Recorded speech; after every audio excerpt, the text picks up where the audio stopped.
ગમત બધા તો એક ગામ હતું અને એ ગામમાં એક ભાઈ છે. એનું નામ અળગો. શું નામ એનું? અળગો એટલે અળગો કઈ કામ ધંધો કરે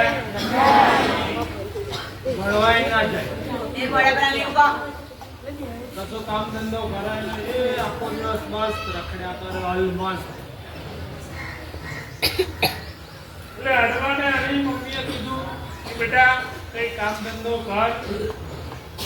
હું એકલી આખો દિવસ કામ કેટલું કરું.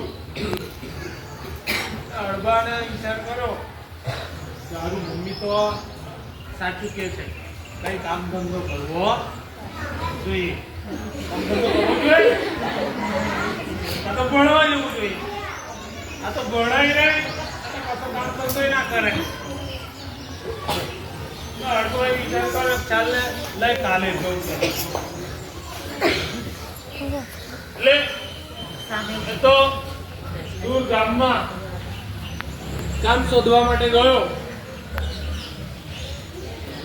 સામે બગીચામાં જેવું કામ ચાલી રહ્યું છે ને એવું એક બગીચામાં કામ ચાલી રહ્યું છે. ત્યાં જઈને એના માલિકને કીધું કે માલિક મને કામ કશું આપો, હું સરસ મજાનું કામ કરી આપીશ. વાહ ભાઈ વાહ કે.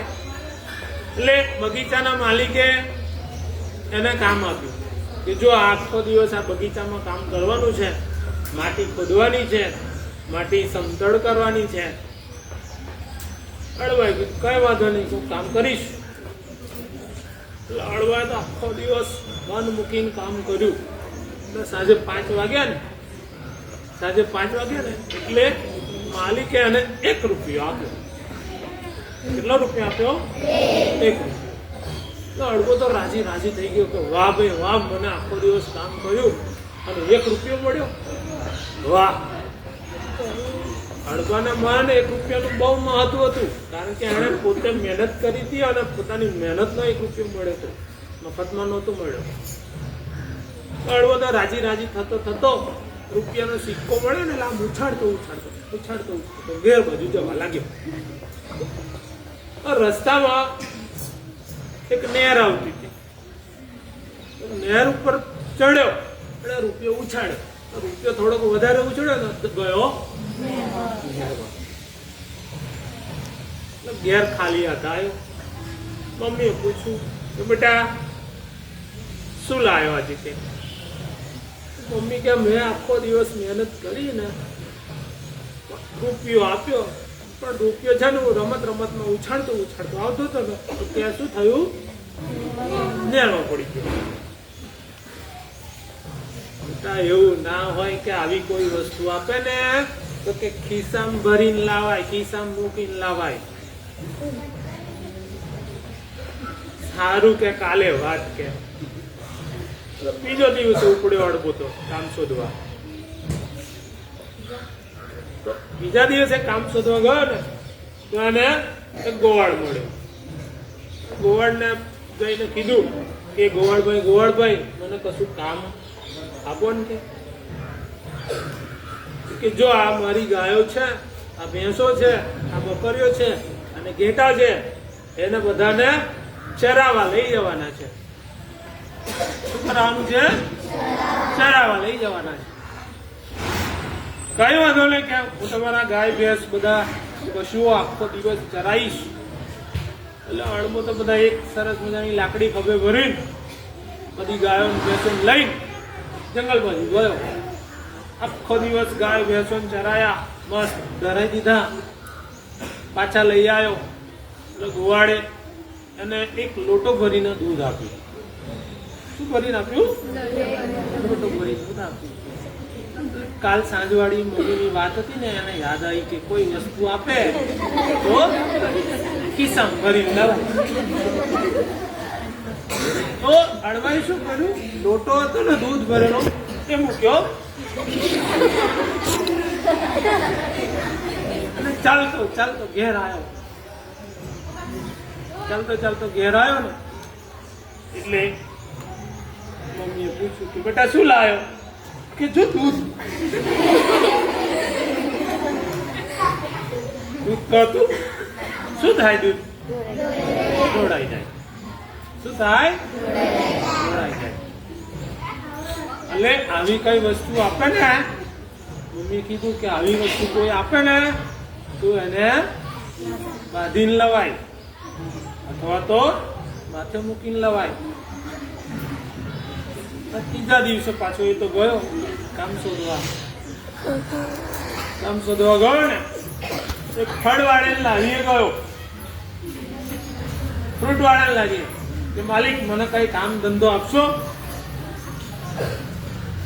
હા કે પણ કે આખો દિવસ આ લારી છે ને સાચવવી પડશે કે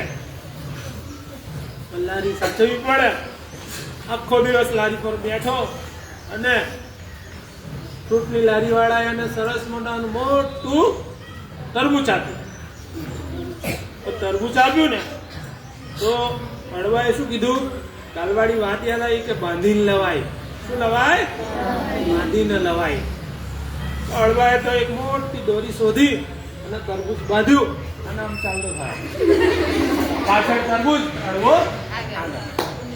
તરબૂચ શું થયું? રસ્તામાં ધસડાતું એટલે ઘેર આવીને જોયું ને એને પૂછ્યું મમ્મી કે શું લાવ્યું બેટા? તો કે જે તરબૂચ. તરબૂચના તો ફોદા નીકળી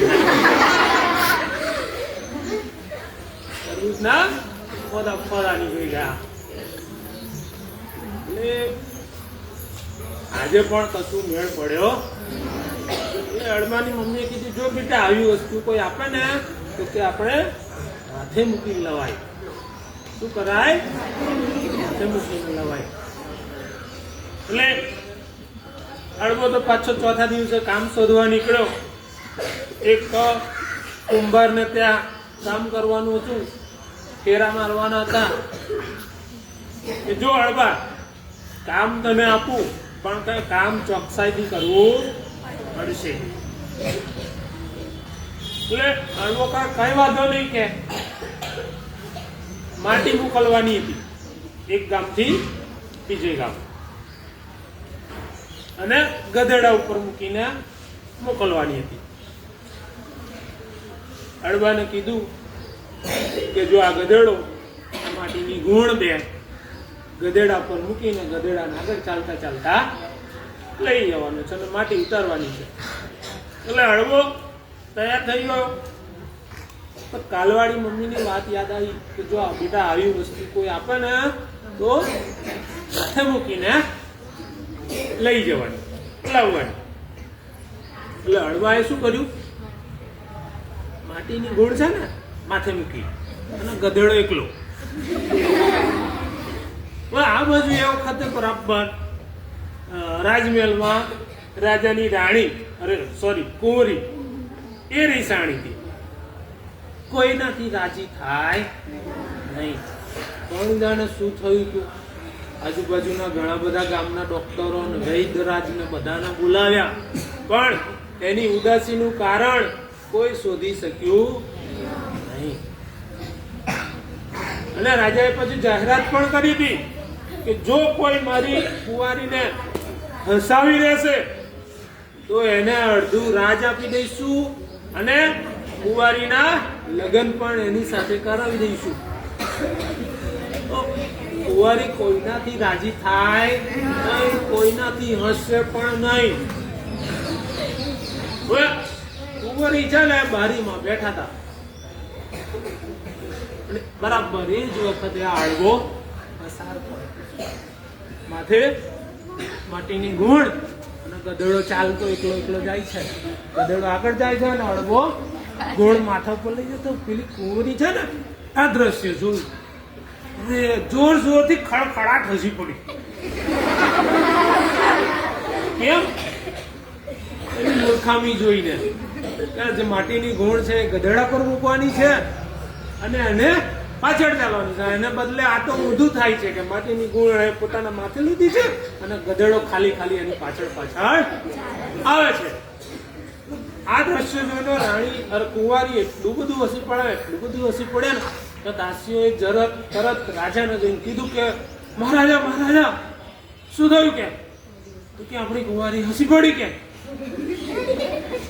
શું વાત કરો છો કે આટલા બધા ડોક્ટર ને આટલા બધા વૈરાજોને બોલાવ્યા તો એ કઈ હસ્યા નહીં. કોણે હસાયા એને કે બધા સૈનિકો તો ગયા અને હડબાન પકડી લાયા. મને કેમ પકડી જાવ મેં શું ગુનો કર્યો છે? અરે ચાલ કે આ મહારાજ બોલાવે છે ભગવાન સાથે.